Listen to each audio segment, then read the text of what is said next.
Nobody expected that right through the 90s and into this century, China would have such a run of success.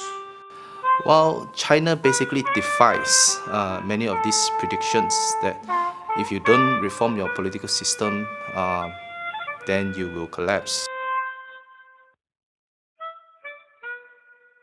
It's just, there is a whole industry in the West predicting that China is going to collapse. What is ridiculous is that the people continue credibility. I mean, the most farcical is Gordon Chang, who wrote a book in 2002 called The Coming Collapse of China. Okay, China hasn't collapsed. The problem in the West is that they had a wrong theory of China. They thought that China's economy should not succeed. When the facts went against that, instead of examining the facts and saying, well, why is our theory wrong? We predicted that China's economy would not grow. There would be a big disaster in China. Our theory was wrong, therefore what's wrong with our theory? They're tempted to deny the facts. They say our theory is right, China hasn't really grown, or China hasn't really improved its social conditions, or perhaps if they can't get away with that, because China's had the world's most rapidly growing economy for the last 38 years, they say, well, it's about to collapse. It will collapse next year. And then when it doesn't collapse next year, they'll say that it'll collapse the year later, right? That's not got anything to do with science, and it's what I call fantasy literature. I think the modernization of the Chinese economy, driven by Chinese leadership since Deng Xiaoping, the great Deng Xiaoping, has been the most successful revolution in world history. Yeah, the biggest change is that China has had the year after year of high economic growth.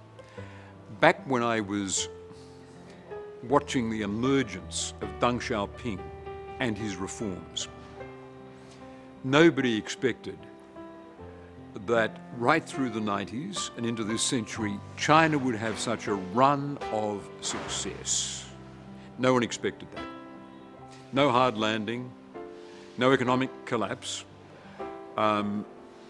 public support for hard measures like the reforms of the state sector in the 1990s. I mean, nobody could have expected such success.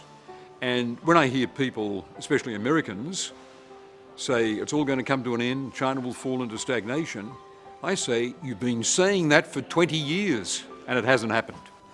Well, China basically defies many of these predictions that if you don't reform your political system, then you will collapse. And if you don't reform your economic system in a way they want, further marketization, then you will encounter a lot of problems. But on the other hand, this kind of predictions of doom may underestimate the resiliency of the present system in responding to this crisis or these issues that accumulate from the lack of reform.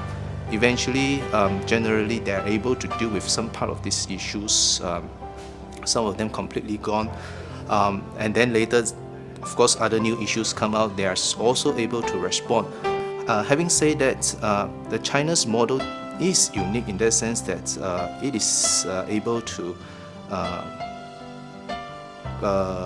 basically today propel China to the state it is today, and we cannot say that it is a failure. In a way, China is really successful in combining what it learns from the world and its own considerations of national conditions and other things. The communist rule so far in the way that it rebuilt the states, regenerate the economy, and then basically giving people's the Chinese people's certain sense of confidence and in their own country. So in this sense, it's doing great. Actually, the party, is become so strong.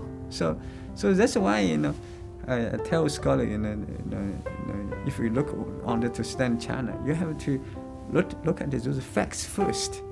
Don't, you should not have an ideology biased perspective toward China.